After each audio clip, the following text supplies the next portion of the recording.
Hello guys, this is Harshit Bharadwaj and I'm back with another question discussion series, and this one is on Philip Larkin. So we'll discuss one question from the syllabus UPSC English Literature optional, and one question about Philip Larkin.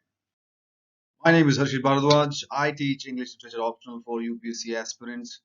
I'm a published author with a book with HarperCollins. The book's title is A to B: How to Move from Adversities to Breakthroughs. I have been teaching English literature optional to UPSC aspirants for last few years and last 1 year with Unacademy. Hope you like this session. Before we move any further, there is a little announcement from Unacademy, which is about the fees increase and the discounts given before this fees increase happen. So any of you who's looking for subscription with Unacademy, this is your chance.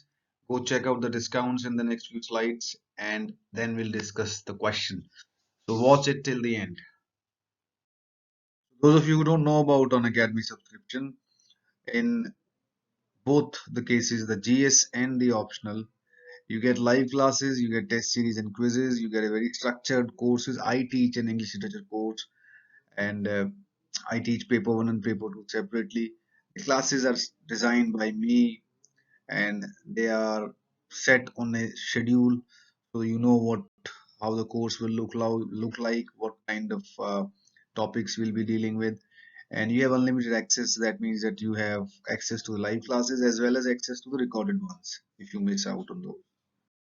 There are two tiers of this subscription. One is called Iconic and one is called Plus. In the Iconic, you get personal coach, you get mains question practice, and you get a study tracker. That is an on extra in the Iconic subscription. So you should go and check it out on their website. Links are given in the description. Compare both the options and see which one is the right one for you. In terms of the pricing, this is where the discount is.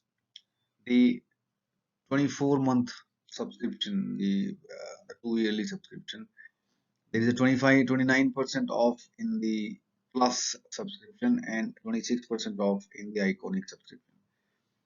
More discount when you take it for 3 years. Still, there is a discount in the combo, as in if you take both GSN optional in any of the subscriptions, you get a good value for money. So it comes to around 5,000 for the Plus subscription, 5,842, and 7,392 for the Iconic. So I don't think it's too bad. Apart from the discounted price that you've seen in the previous slide, you can get an extra 10% when you use my referral code, which is right there on the screen in red, harsh.bharadwaj. When you use this, you get an extra 10% off. So that's pretty good discount you'll be getting. So the question we're going to discuss is this: is Philip Larkin the saddest heart in the post-war supermarket? This question has come uh, just like this once, and this is a recurring kind of a question. Something like this can come. Is he a sad poet? Is he a gloomy poet? Is he a grim poet? Is he a nihilist? His poems are very dark. So how are we going to tackle this question about Philip Larkin? So just keep watching. What areas to include in your answer? What areas from the text? What kind of stuff I would like to see in your answer? First of all, present your argument and whether you agree or disagree with the question statement, the interrogative question in the question. Is he a sadist heart? What do you think? Secondly, whatever argument you present, whether you agree or disagree, you have to go through the poems to give arguments, give examples to support your arguments. We'll discuss all these points one by one in the next slides. And you have to try at least 2 to 3 good examples from his poems, right? So the very first thing you have to do in this answer is present your argument. Do you think he is a saddest heart? Do you think his poetry comes across as sad and as opposed to uplifting and optimist? Whatever your argument is, I'm not asking you to pick one side. It's up completely up to you. Whatever you choose, you have to put this within the context of the post-war socio-political scenario of Britain, of Europe, right? Because the question does include the phrase post-war.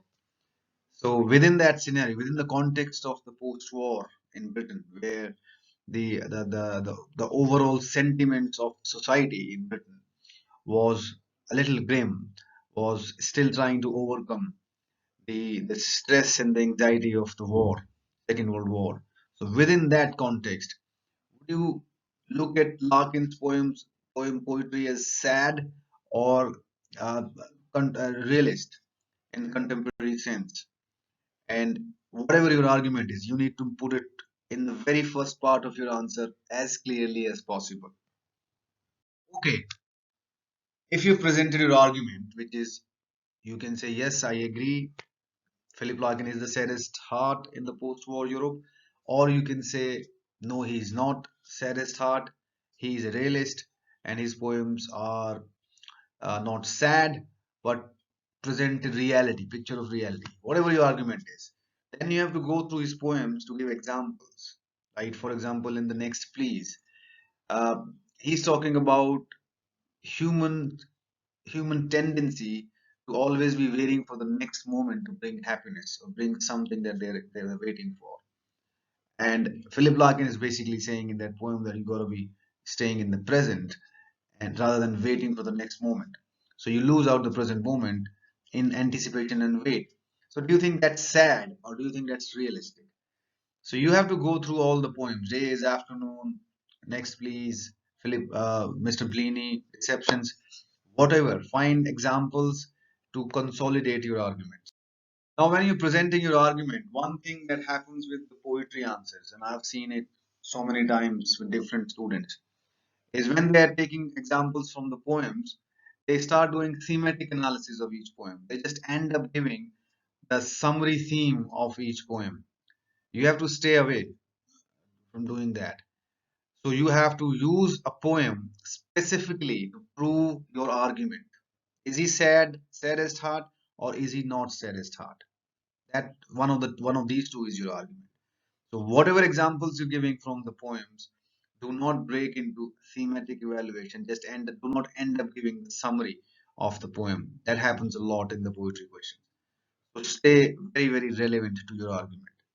I think you can write your answers based on this information, and you are welcome to send the answers to me. Just tag me in the comments, ask me for my email ID if you've written an answer, and I'll be very happy to have a look at this. Thanks and good luck.